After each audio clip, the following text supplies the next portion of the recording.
오늘 오전 말씀에 이어서 하나님을 사랑하는 것과 이웃을 사랑하는 것에 대한 말씀을 나누기 원합니다. 우리가 늘 점검하면서 제일 먼저 힘써야 될 것은 사랑이다 라는 말씀을 우리가 받았습니다. 마음과 목숨과 뜻을 다하여 먼저는 하나님을 사랑하고, 그리고 자신을 사랑하고 자신과 같이 이웃을 사랑하면 영생을 누린다, 천국의 행복을 누린다, 이렇게 말씀을 주셨습니다.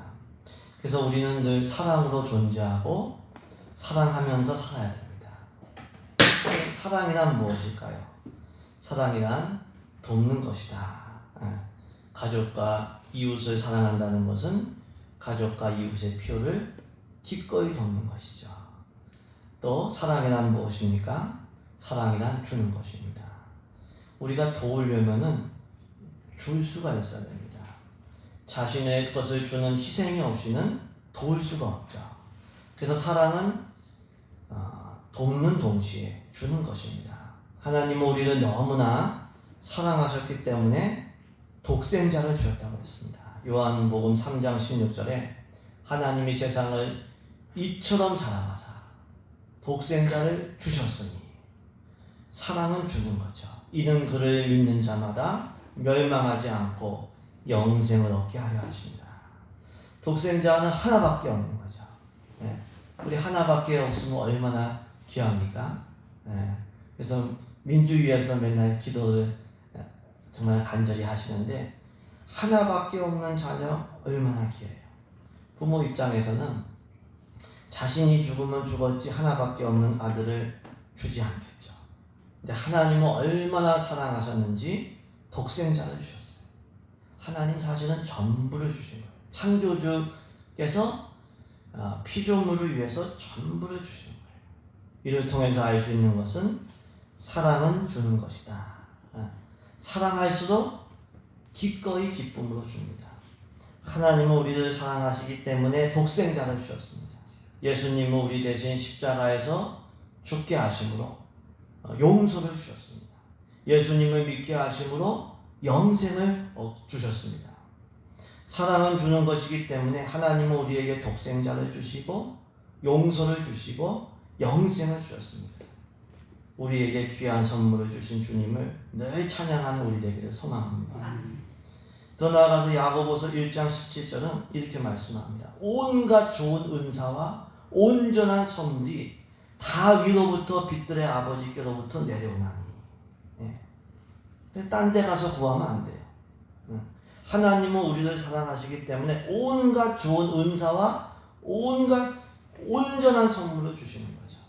하나님께서 만남의 복을 주실 줄로 믿습니다. 하나님께서 우리에게 능력, 거룩한 능력, 신령한 능력을 주시는 줄로 믿습니다. 야고보서 1장 5절에서도 너희 중에 누구든지 지혜가 부족하거든. 지혜가 얼마나 중요한지요. 지혜가 얼마나 중요한지. 지혜가 부족하거든 모든 사람에게 후히 주시고 꾸짖지 아니하시는 하나님께 구하라, 그리하면 주시리라. 하나님은 우리를 사랑하시기 때문에 우리에게 선물 주는 걸 너무 좋아하셔요. 구하라, 그리하면 주시리라. 믿음으로 구할 때마다 지혜도 주시고 좋은 선물도 주시고 온갖 복을 주시는 줄로 믿습니다. 믿음으로 구하시고 좋은 선물들 받으시길 주님의 이름으로 축복합니다. 물론 우리가 기도할 때 받을 수 있는 가장 좋은 선물은 성령이죠. 성령이죠. 우리는 우리가 기도하는 응답을 곧이곧대로 기도한 대로 받아야 응답을 받는 것이다, 이렇게 생각하기도 합니다. 물론 그것도 기쁜 일이죠. 근데 기도할 때 받는 최고의 응답은 성령 충만 그 자체예요. 우리가 찬양하고 간절히 기도하면 어느새 마음이 뜨거워요. 어느새 내 마음에 평강이 임하고 자유가 임하고 성령 충만하고 의욕이 생겨요. 생명이 넘쳐요. 그것 자체가 귀한 복이에요.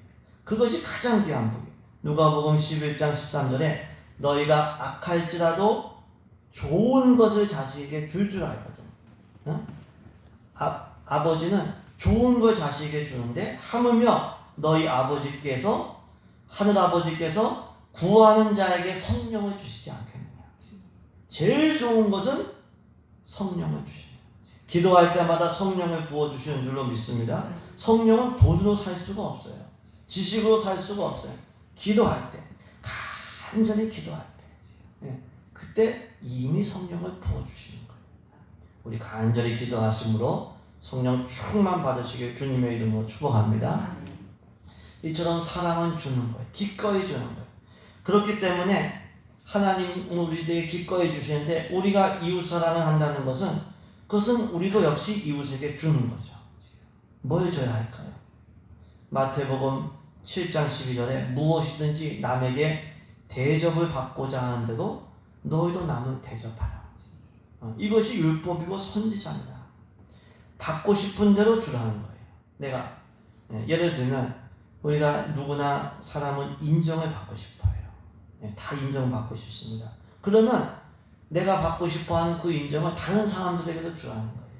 그 사람이 수고하는 데 대해서, 애쓴 일에 대해서 칭찬을 잊지 말아야 된다는 거예요. 사람은 누구나 존중받기를 다 원하는 거예요. 그러니까 내가 존중받기를 원하면 그 원하는 대로 상대방에게 주라는 거예요. 먼저 그 사람을 존중하고, 먼저 그 사람 인사하고, 그 사람 먼저 배려하는 주라는 거죠. 반대로 내가 대접받기를 원하지 않는 것, 내가 원하지 않는 것은 상대방에게 주면 안 돼요. 누구나 무시당하는 것을 원치 않아요. 그러면 상대방에게 무시를 주면 안 되는 거죠. 그게 사랑이에요. 내가 냉대받기를 다 냉대받고 싶은 사람 아무도 없어요. 그러면 우리도 상대방에게 따뜻함을 주는 사람들이 돼야 돼요. 그것이 사랑인 거예요. 대접을 받고자 하는 대로 대접하는 지혜와 사랑이 있기를 주님의 이름으로 축복합니다. 그러면 사랑 받는 게 복될까요? 사랑을 주는 게 복될까요? 대접과 섬김을 받는 게 복될까요? 대접과 섬김을 주는 게 복될까요? 예수님께서 사도행전 20장 35절에서 주는 것이 받는 것보다 복이 있다 이렇게 말씀합니다. 주는 것이 받는 것보다 복이 있다. 그러니까 사랑도 받는 것보다 사랑을 주는 사람이 더 복이 있는 거예요. 사랑을 받으려고만 하는 사람이 있어요. 근데 어떤 사람은 사랑을 주려고 하는 사람이 있어요. 사람들이 누구를 좋아할까요? 누가 인기가 있을까요? 누가 환영받을까요? 이건 물어보나 말합니다. 한평생 사랑받기만 하면서 산 사람이 있어요. 근데 어떤 사람은 한평생 남을 사랑하면서 산 사람이 있어요. 예수님 앞에 갔을 때 누가 상을 받을까요? 사랑을 한 사람이 환영받고 사랑을 준 사람이 상도 받는 거죠. 사랑을 줄 수 있는 마음이 있다는 거, 여유가 있다는 거, 사랑을 줄 수 있는 능력과 섬길 수 있는 능력이 있다는 것 자체가 사실은 이미 복을 받은 거예요. 받으려고 하지 말고 주려고 하는 우리 되기를 소망합니다. 사랑 받으려고 하기 전에 먼저 사랑하는 게 이게 복된 거예요. 도움 받으려고 하는 사람이 아니라 도움을 주려고 하는 사람 되게 주님의 이름으로 축복합니다. 그런 인생 되시길 주의 이름으로 축복합니다. 이처럼 사랑이라고 하는 것은 상대방이 필요로 하는 것, 그리고 내가 대접받기를 원하는 대로 그것을 주는 것이죠. 먼저 주는 거죠. 근데 우리가 사랑으로서 줘야 될 가장 중요한 것이 있어요. 사랑으로 다른 사람들에게 줘야 될 가장 중요한 건 뭘까요? 그건 복음이에요. 그건 복음입니다. 복음은 우리가 이웃에게, 가족에게 반드시 줘야 돼요. 반드시. 복음이란 기쁜 소식, 좋은 소식이죠. 기쁜 소식, 복된 소식, 좋은 소식. 하나님께서 나를 사랑하신다는 소식.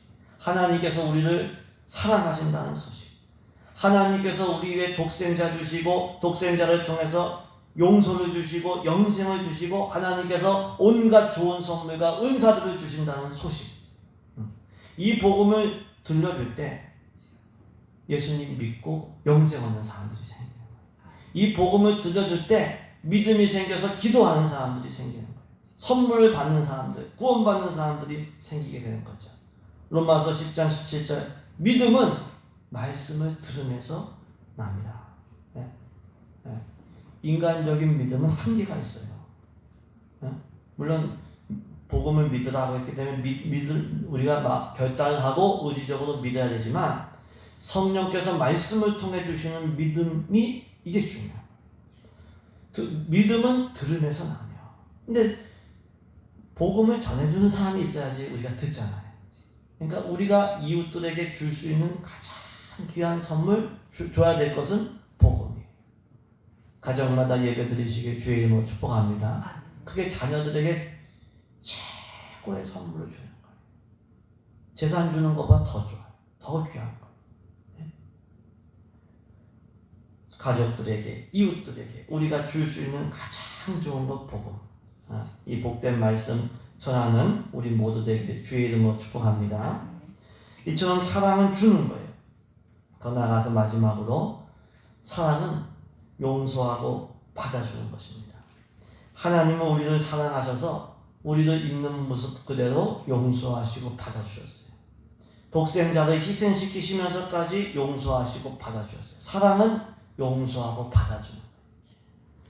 반대로 사랑하지 않고 미워하면 용서가 안 돼요. 계속 받아줄 수가 없어요. 계속 정죄하고 밀어낼 뿐이에요.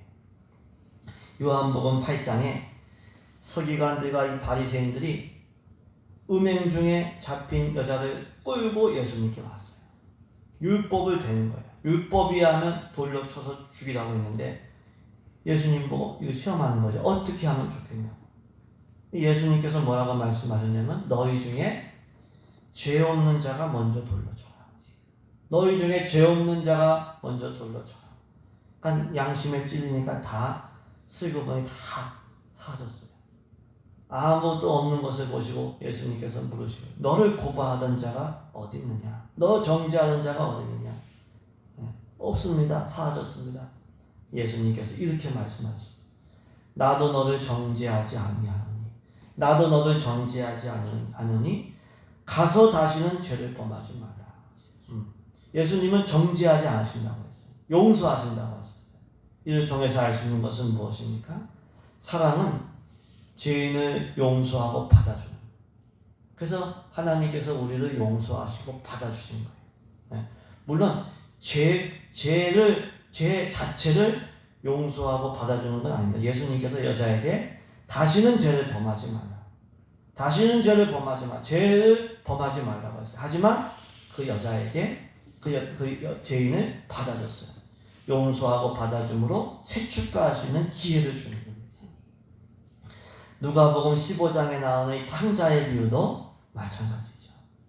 어떤 아버지에게 두 아들이 있었어요. 근데 둘째 아들이 아버지가 살아계심에도 불구하고 자기 몫의 유산을 미리 달라고 했어요. 네? 그리고 외국에 가서 그거 가지고 다 허랑방탕하게 써버렸어요. 흉년이 드니까 먹을 게 없어요. 집에 가야 될 것 같아요. 근데 양심이 있으니까 그냥 돌아갈 수는 없고 자기를 품꾼이 하나로 봐드려 달라는 각오를 가지고 마음을 가지고 돌아갔어요. 근데 아버지가 거리가 먼데도 불구하고 달려나와서 목을 안고 입을 맞추고 잔치를 벌리고 아들로 받아줬어요. 사랑은 받아주는 거예요. 사랑은 용서하고 받아주는 거예요. 있는 모습 그대로 받아주고 새 출발할 수 있는 게 사랑입니다. 반대로 미워하면 용서가 안 됩니다. 미워하면 있는 모습 그대로 받아들여지지 않아요. 규정을 내세우고 기준을 내세워서 정죄할 뿐이에요. 서기관과 바리새인들이 율법을 내세워서 하나님 말씀도요, 이걸 가지고 사람을 살리는 사람이 있고 하나님 말씀 가지고 정죄하는 사람이 있어요.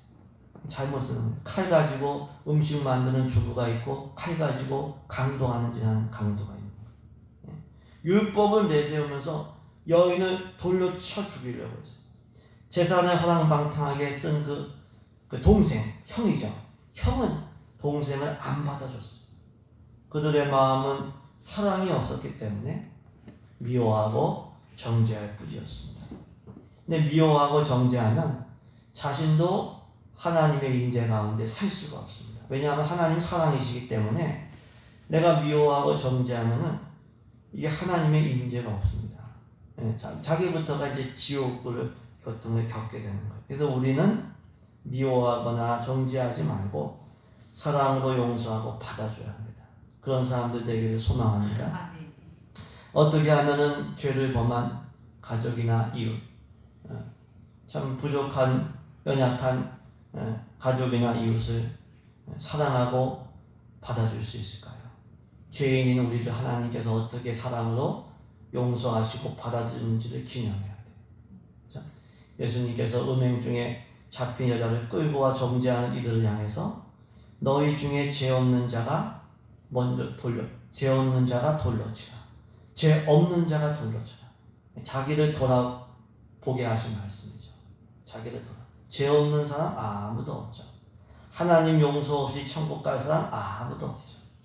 주님의 용서를 받았기에 지금 살고 있는 거고 천국도 가는 거예요. 하나님은 우리를 용서하시기 위해 독생자까지 희생시키셨어요. 그것도 회개하고 돌아왔을 때 시키신 게 아니라 우리가 죄인되고 연약하고 하나님과 원수될 때 무조건적으로 일단은 용서하시고 길을 열어주신 거예요. 우리를 무조건적으로 용서하시고 받아주신 그 하나님의 사랑을 기억하면서 우리가 그 사랑을 실천해야 될 줄로 믿습니다. 마태복음 6장에서 예수님께서 이렇게 말씀하십니다. 너희가 사람의 잘못을 용서하면 너희 하늘 아버지께서도 너희 잘못을 용서하시려니와 너희가 사람의 잘못을 용서하지 아니하면 너희 아버지께서도 너희 잘못을 용서하지 아니하시다. 우리가 가족이나 이웃의 잘못, 연약함, 그 용서하지 않으면 우리를 향한 하나님의 용서도 막히는 거예요. 우리가 가족이나 우리가 이웃들을 사랑하지 않으면 우리가 사랑받았는데 사랑하지 않으면 우리를 향한 하나님의 사랑도 이게 막히게 되는 거예요. 근데 우리가 하나님으로부터 받은 용서와 사랑을 기념하면서 늘 기억하면서 다른 사람을 사랑하고 용서하는 우리 되기를 주님의 이름으로 축복합니다. 그러니까 우리는 선택의 여지가 사실은 없어요. 사랑하지 않고 용서하지 않으면 지옥입니다. 내가 사랑받지 못하고 용서 못하기 때문에. 그러니까 그리스도인은 선택의 자유가 없어요. 우리는 사랑할 자유밖에 없고 용서할 자유밖에 없어요. 안 용서하고 지옥 갈 수 있어요? 그런 건 아니잖아요. 또 우리는 무엇이 중요하고 무엇이 복된지를 분별해야 됩니다. 옳고 그름을 가리면서 정죄하고 죽이면 남는 게 뭐가 있을까요? 옳고 그름만 따지면요, 우리 자신도 사랑할 수가 없어요. 사실 옳고 그름으로 정죄하기 시작하면 우리 옆에 남아있을 사람 아무도 없어요. 그럼 혼자 되는 거죠. 그건 사는 길이 아니에요. 모두가 사는 길이 아니에요. 모두가 사는 길은 용서하고 받아주는 거죠. 상대방에게 용서하고 받아줘서 새 출발할 수 있는 기회를 주는 거고, 그러면 또 우리를 향한 하나님의 사랑과 용서도 맡기지 않으니까 우리도 사는 거고. 그러니까 사랑으로 용서하고 받아주면 모두가 사는 거예요. 물론 악한 행위는 근절돼야 돼요. 악한 행위는 거부돼야 돼요. 하지만 사람은 용서하고 새 출발하게 도와줘야 됩니다.